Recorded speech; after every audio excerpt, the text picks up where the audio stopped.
I went through and through. He did not get any fracture, but he lost a lot of blood. During the attack, hundreds of livestock were driven away by the suspected bandits as tension remains high in the area. We move very fast with speed. Wakuje we restore peace and order, walete security surveillance. Na kuna officers ambao wakaaji wa POKOT na wakaaji wa Turkana County at the border walikuwa wamezoea kufanya kazi na wao. Very dedicated officers. West Pokot Governor John Lenyangapuo condemned the incident, calling on security organs to increase security along the border. Nataka nipeane sai ultimatum kwa wale security officers. Tukisema officer fulani anaelewa namna ya kuchunga security na order in a certain place, arudishwe. Kwa nini wa POKOT wanamtaka? Kwa nini wa Turkana wanamtaka? Kwa nini waje wa Marcos wanamtaka? Sababu huyu mtu anajua kuongelesha watu kwa ulimi yake. The incident comes a week after gunmen sprayed a vehicle with bullets at Kainuk area, leaving 8 passengers and a matatu driver hospitalized. Kwa sababu amani na kuja hakuna kitu yoyote, bunduki yoyote amepeana na salama. Yawa na watu ya Sarmaji. Accurate solution ni kufanya msako Kenya mzima, muondoe bunduki na silaha haramu kwa mkono ya raia. Ben Chumba, Lunchtime News. And now on matters of politics, the search for running mate in the Azimio la Umoja One Kenya coalition party continues to cause jitters, particularly among ODM and Wiper Party. Kitui Senator Enoch Wambiru has threatened to quit the Azimio coalition advisory panel if it fails to nominate Kalonzo Musyoka, a threat that ODM Secretary General Edwin Sifuna has dismissed, saying its contestant has equal opportunity.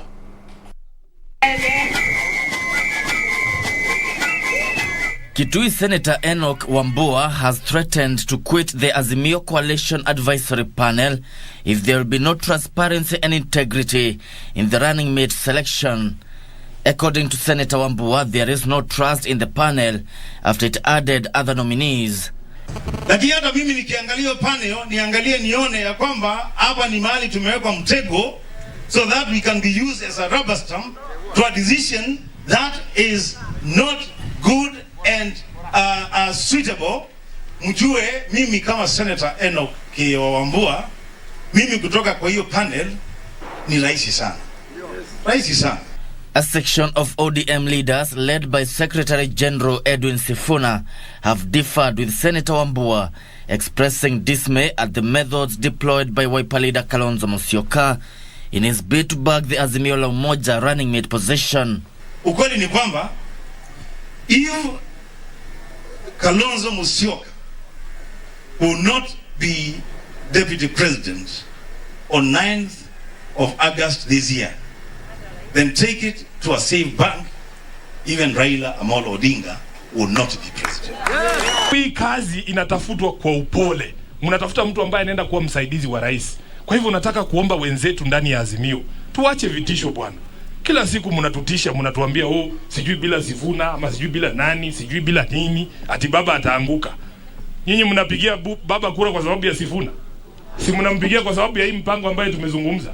Na mimi kama mama ambao alijua Martha Karua Saile alirun president na Charity Ngilu Saile amerun president, mimi ninasema wakati ni wa mama.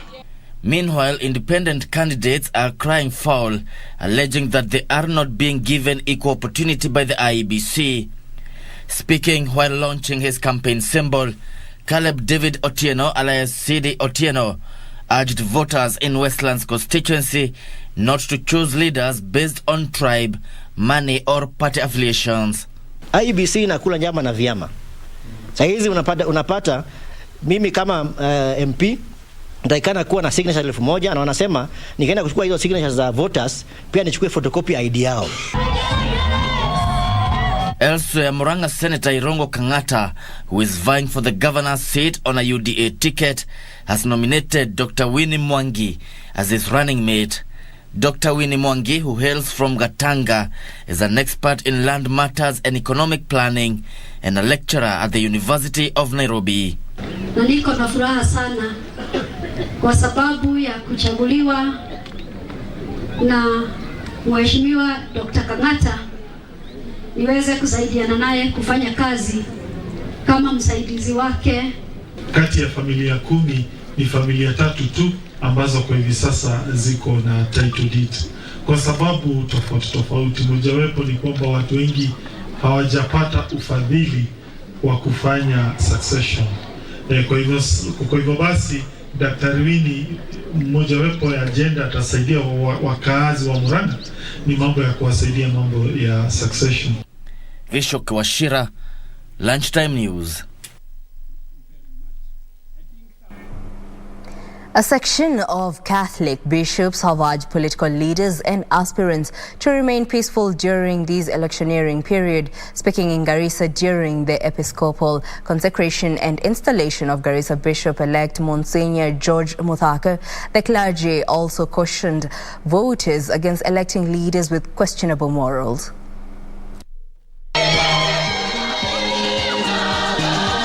With 92 days remaining to the general elections, the Catholic Church is urging politicians and Kenyans at large to remain united and peaceful.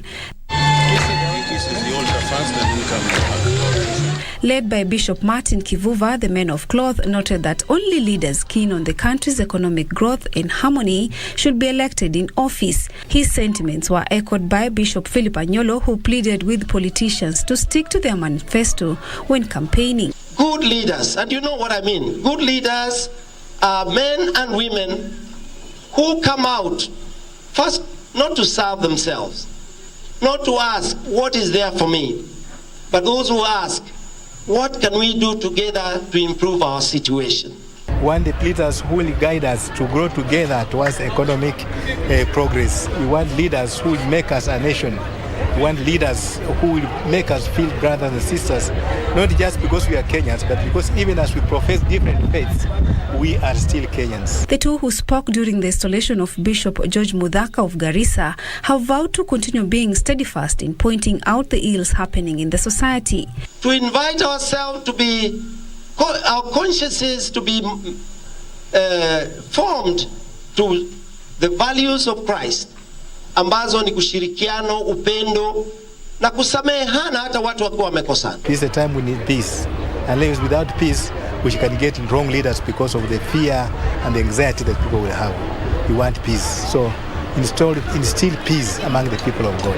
You cannot even go to your family if you are a leader and go to cause havoc and then run from there. Where are you going again after that? So sobriety is very important, and talk peace and live peace. Bishop George Muthaka was ordained a deacon in December 2002 and a priest in June 2003.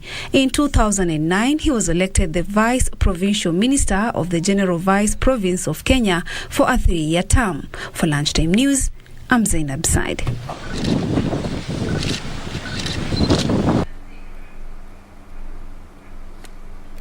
And now we cross over to Serena Hotel, where the Orange Democratic Party has just completed a press briefing to members of the Fourth Estate, discussing matters on regarding the politics in the party. And now reporter Safin Chingoma, who was attending the presser, will give us more details on what is happening. Now, Safin, if you can hear me, kindly bring us to speed on the developments.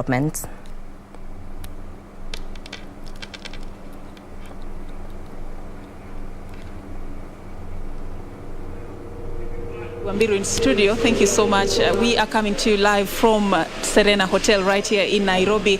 This morning, the Orange Democratic Party had a meeting to discuss the Westlands constituency race that, according to the ODM Director of Elections, Junet Mohammed, he says that after the meeting, which was chaired by the party leader Raila Odinga, the candidates who were flying the ODM flag, that is Honorable Tim Wanyonyi and Michael Gumo, who are in the race and were hoping that they will fly the ODM party ticket. They've had a consultation meeting this particular morning and agreed that Michael Gumo, who is the son of Fred Gumo, has agreed to step down in favor of Honorable Tim Wanyonyi, who is now going to be defending his Member of Parliament seat under the ODM party ticket. According to the two gentlemen, they say that it was a gentleman's agreement for them to agree to support one another in this particular race, even as they marshal their efforts to support one presidential candidate under the Azimio One Kenya Alliance, that is none other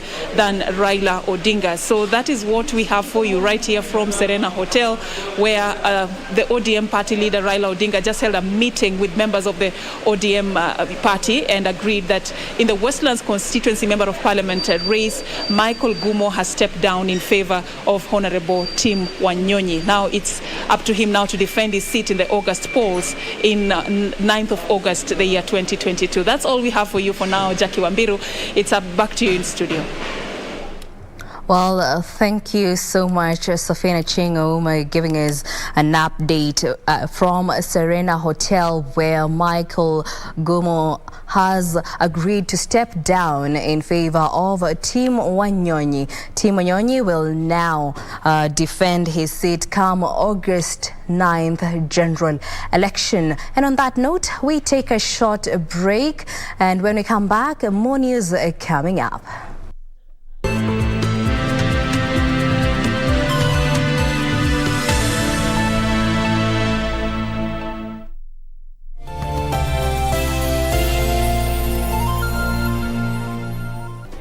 Do you have a news story to share with KBC? Get in touch swiftly on email news@kbc.co.ke or call 0723-892-654 or 0734-780-124. Aha, msikilizaji wa Radio Taifa, karibu tena kwenye kipindi kinajulikana kama Rada ni Yesu. Kila Jumapili kinaletwa kwako na rubani unayempenda anajulikana kama Mr. Rafton Iggy. Ungana nami kila Jumapili kuanzia mida ya saa 12 mpaka saa 1 usiku. Kuna miziki noma sampuli ya hii. Najua nitaona mazuri. Mpenzi msikilizaji, ni kunang ni kukashkush. Kila Jumapili ninakuletea miziki za mavijana. Kama wewe ni kijana na unataka injili kamili, utaipata hapa. Tuonane Jumapili hii. Sauti ya Mkenya. Uchaguzi mkuu wa tarehe 9 Agosti utabadilisha pakubwa taswira ya kisiasa ya taifa hili. Je, hii inamaanisha nini kwako wewe mpiga kura? Kila Jumapili saa 12 jioni, jiunge nao Gladys Mungai na Harith Salim kwenye makala yetu ya Kenya ya Amua, ambapo pamoja na wadau mbalimbali watajadili na kudadavua kwa kina michakato ya uchaguzi. Fanya uamuzi wa busara. Usikose kutazama Kenya ya Amua kila Jumapili kwenye runinga uipendayo ya KBC Channel 1.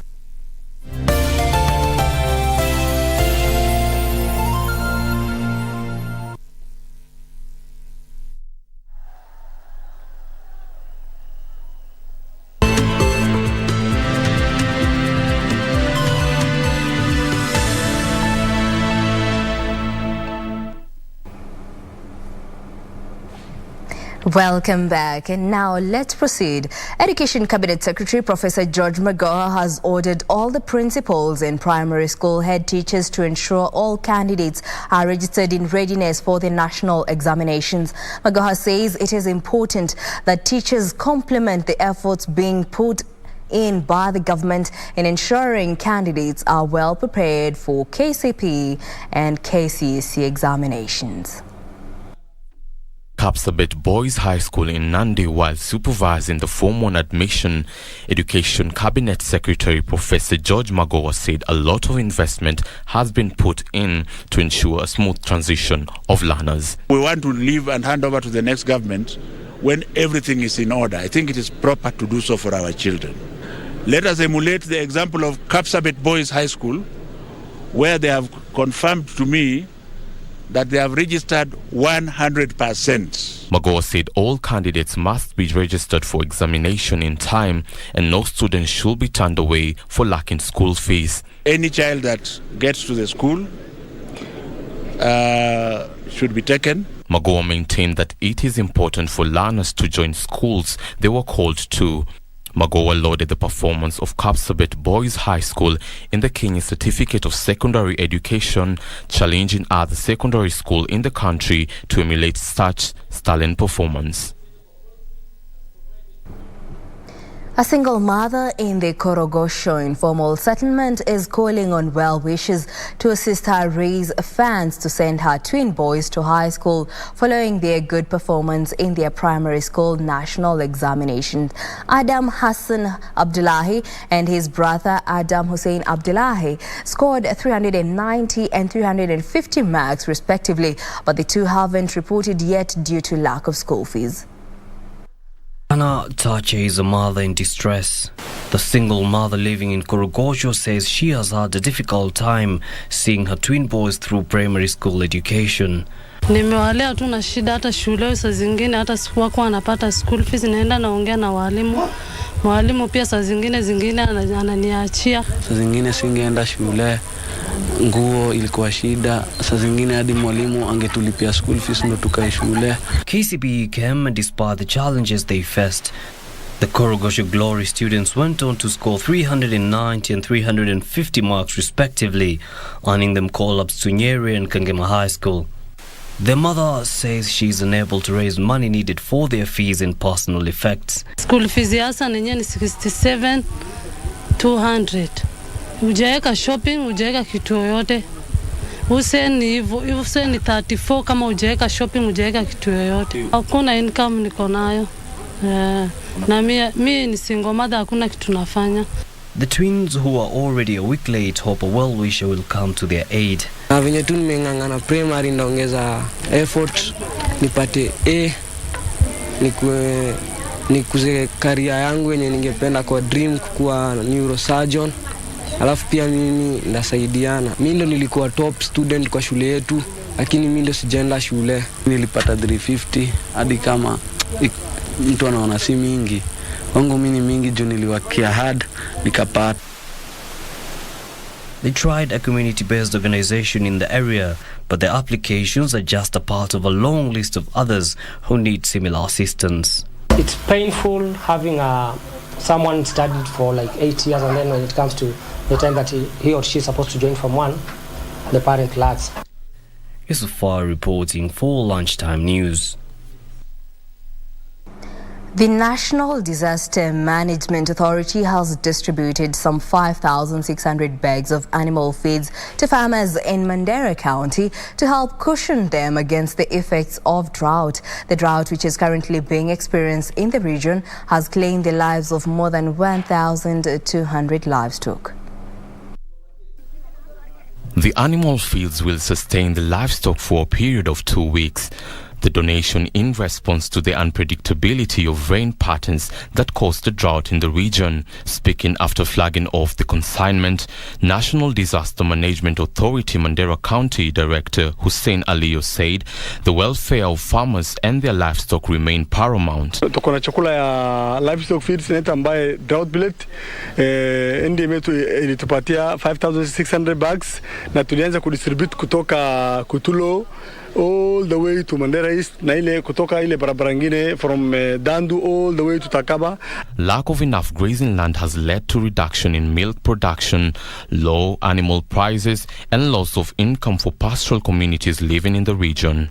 Mandera County Commissioner Onesmus Kaitha has assured that the distribution will be done fairly and the most affected area will be given priority, and that the government will continue aiding necessary interventions. Siku ya leo tunashukuru sana, tumekuja kulonji animal feeds ambaye imetoka kwa serikali 5,600 bags ambaye ni free distribution kwa wale ambao wako na mifugo ile imebaki, ili waweze kuhakikisha kwamba hiyo mifugo yao haiangamii kwa wakati huu.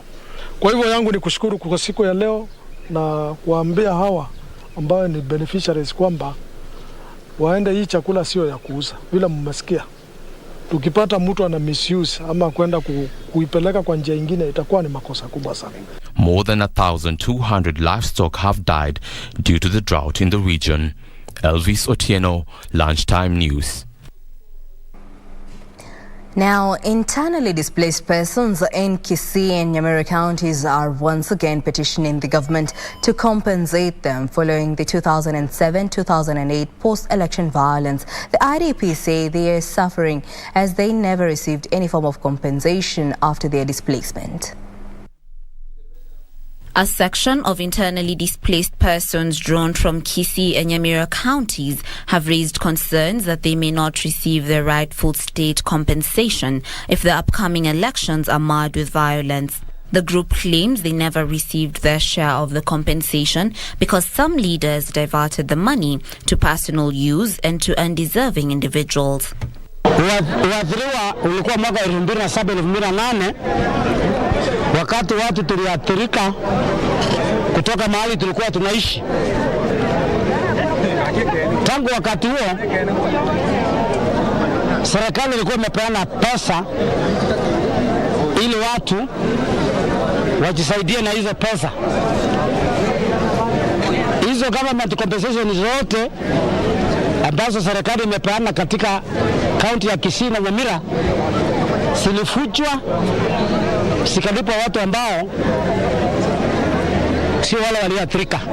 The internally displaced persons appealed to political aspirants to avert a repeat of electoral violence witnessed after the 2007-2008 elections. Ikile watu wanauliza kura ama wa president wakienda wanarushana maneno yasiyofaa. Kama mnaenda kwa mkutano wenu sio vizuri kutaja mwingine, kila mtu wacha ause sera yake vizuri ndio isilete fujo. Tafadhali hii maneno isirudie vile tunaangalia na macho tunaona hii maneno itaweza rudia vile ilikuja 2007 and 2008. Tafadhali wamama ndio wanazaa wanaume. They narrated the suffering they go through and asked the president to tour the area and come to their aid. For Lunchtime News, I'm Jerry Kiprono.